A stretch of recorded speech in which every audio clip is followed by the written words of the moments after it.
Hi guys. कला संबंध स्रोत कोहेरेंट सोर्स क्या होता है? जब दो प्रकाश स्रोत एक समान अनुदैर्ध्य तथा आयाम का प्रकाश उत्सर्जित करते हैं एवं उनमें परस्पर नियत कालांतर होता है, कालांतर को बोलते हैं कांस्टेंट फेज डिफरेंस, तब वे कला संबंध प्रकाश स्रोत कहलाते हैं। जैसे किसी प्रकाश स्रोत में परमाणु ज़्यादा संख्या में होते हैं तथा परमाणु सिद्धांत के अनुसार प्रत्येक परमाणु में एक केंद्रीय नाभिक होता है जिसके चारों ओर इलेक्ट्रॉन विभिन्न कक्षाओं में घूमते रहते हैं। उत्तेजित अवस्था में इलेक्ट्रॉन ऊंचे कक्षा में चला जाता है और तथा पुनः 10⁻⁸ सेकेंड पश्चात किसी नीचे वाले कक्षा में आ जाता है। इस क्रिया में इलेक्ट्रॉन प्रकाश फोटॉन उत्सर्जित करता है। विभिन्न परमाणुओं से प्रकाश का उत्सर्जन अनियमित होता है तथा किन्हीं दो रंगों में कोई कला संबंधता नहीं रहती है। अतः दो स्वतंत्र स्रोत अथवा एक ही स्रोत के विभिन्न भाग कला संबंध स्रोतों के समान कार्य नहीं कर सकते। यदि प्रकाश के एक ही मूल स्रोत से दो स्रोत बना लें तो एक स्रोत की कला में परिवर्तन होने पर दूसरे की कला में भी वैसा ही परिवर्तन होगा। इस प्रकार दोनों स्रोतों के मध्य कलांतर स्थिर रहेगा, अर्थात स्रोत कला संबंध होंगे। कला संबंधता दो प्रकार की होती है। पहला आकाशीय कला संबंधता, तरंग का आयाम एम्पलीट्यूड स्पेस तथा समय स्पेस एंड टाइम दोनों पर निर्भर करता है। जब तरंग गति की दिशा के लंबवत माध्यम के किसी तल पर दो बिंदुओं के आयामों पर विचार करते हैं तो यह आकाशीय कला संबंधता कहलाता है। यह स्रोत के आकार पर निर्भर करता है, साइज ऑफ सोर्स पर निर्भर करता है। ओके गाइज, अब दूसरा जो हमने आपको नियम बताया था, दूसरा नियम है कालिक कला संबंधता। कालिक कला संबंधता को समय कला संबंधता भी कहते हैं, टाइम कोहेरेंस भी कहते हैं। जब तरंग की गति की दिशा में माध्यम के तल के अनुदिश दो बिंदुओं के आयामों पर विचार करते हैं तो यह कालिक कला संबंधता कहलाता है। यह तरंग की एक वर्णीयता मोनोक्रोमेटिसिटी पर निर्भर करता है। कालिक कला संबंधता से आबद्ध स्रोतों की एकवर्णी तरंगें मोनोक्रोमेटिक वेव सभी स्थानों पर प्रत्येक समय एक समान रहती है।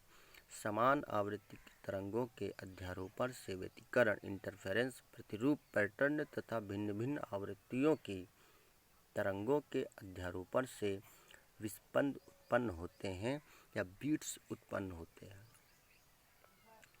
एक वर्णी समतल तरंग का आयाम स्थिर रहता है जबकि कला समय के साथ परिवर्तित होता रहता है। इसका अर्थ है कि किन्हीं दो बिंदुओं के मध्य कलांतर समय पर निर्भर करता है जबकि आयाम स्पेस तथा समय दोनों पर निर्भर करता है।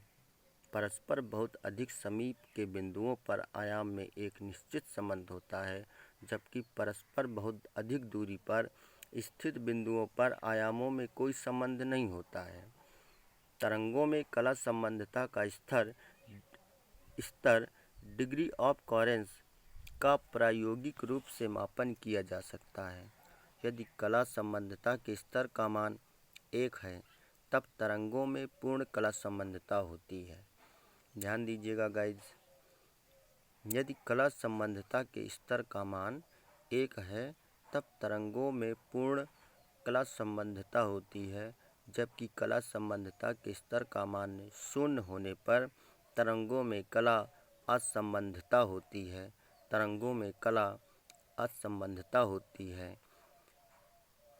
ओके, अब हम पढ़ेंगे प्रकाश तरंगों का व्यतिकरण, द्विस्रोत व्यतिकरण, interference of light waves two source interference. आइए देखते हैं। जब समान आवृत्ति की दो प्रकाश तरंगें किसी माध्यम में एक साथ एक ही दिशा में चलती हैं तो इनके अध्यारोपण सुपरपोजिशन से माध्यम में कुछ बिंदुओं पर परिणामी प्रकाश तरंग की तीव्रता का मान न्यूनतम या जीरो तथा कुछ पर अधिकतम होता है। इस घटना में ऊर्जा न तो नष्ट होती है और न उत्पन्न, इसका केवल पुनर्वितरण होता रहता है।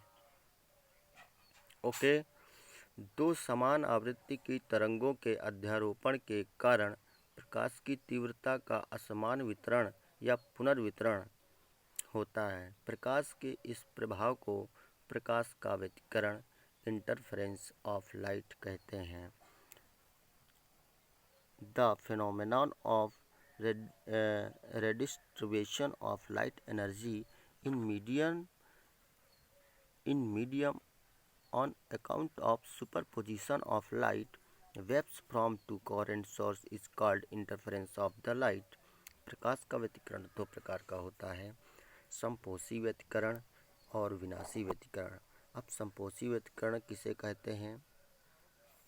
कंस्ट्रक्टिव इंटरफेरेंस, जब दो प्रकाश तरंगें एक ही कला में अध्यारोपित होती हैं अर्थात उनमें कलांतर का मान शून्य अथवा 2 पाई का पूर्ण गुणज होता है तो संपोषी व्यतिकरण उत्पन्न होता है।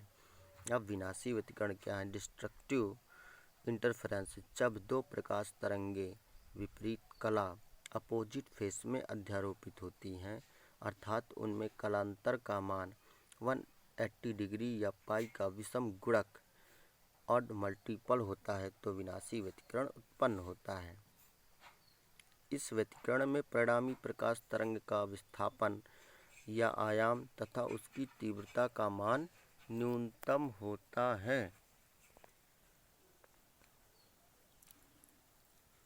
Double slit experiment. Double slit experiment guys, हम पढ़ेंगे अब डबल स्लिट एक्सपेरिमेंट। ये जो आप फिगर देख रहे हैं ना, ये डबल स्लिट एक्सपेरिमेंट का ही फिगर है।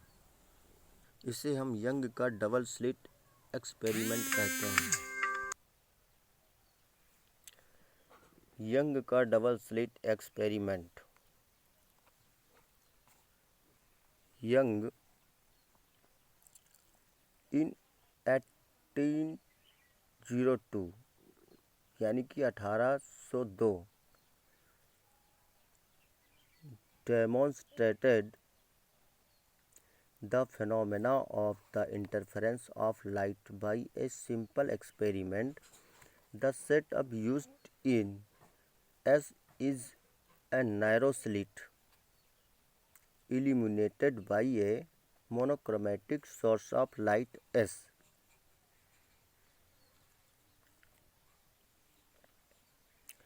At a suitable distance from capital S, there are two fine slits S1 and S2 about 0.5 mm apart, placed symmetrically parallel to S. When a screen is placed at a large distance from the slit S1 and S2, alternate bright and dark bands running parallel to the length of slits appear on the screen. These are the interference bands or interference fringes. Understand?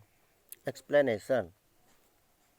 अब हम यहाँ पे double slit experiment की व्याख्या करेंगे, समझेंगे। The appearance of bright and dark bands on the screen can be explained on the basis of interference of light.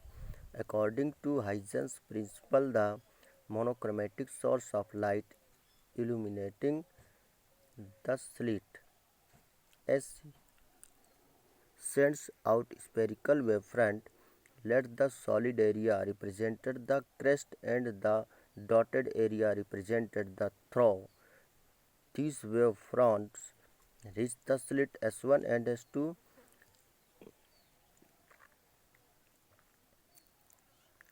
simultaneously, which in turn become source of secondary wavelength.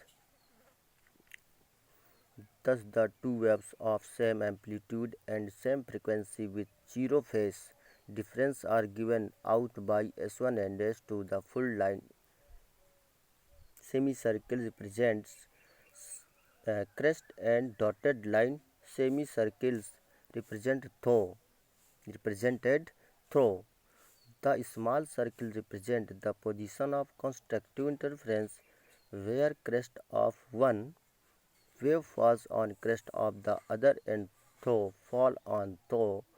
The resultant amplitude and hence intensity of light is maximum.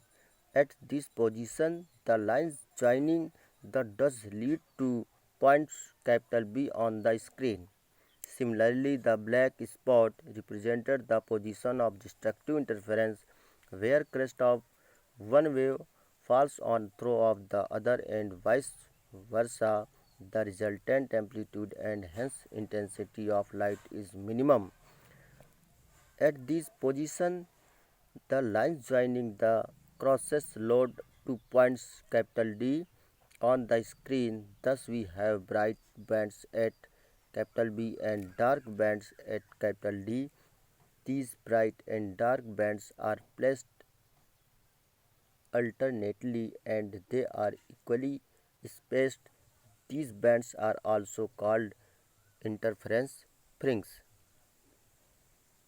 Okay.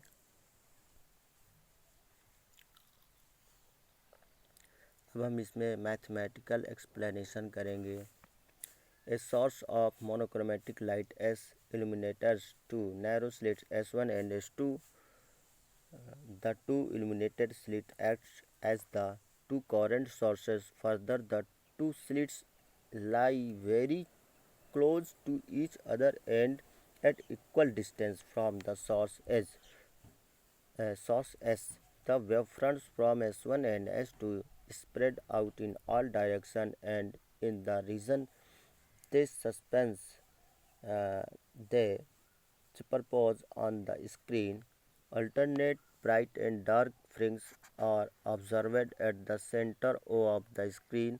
The intensity of light is maximum and it is called central maximum. Okay.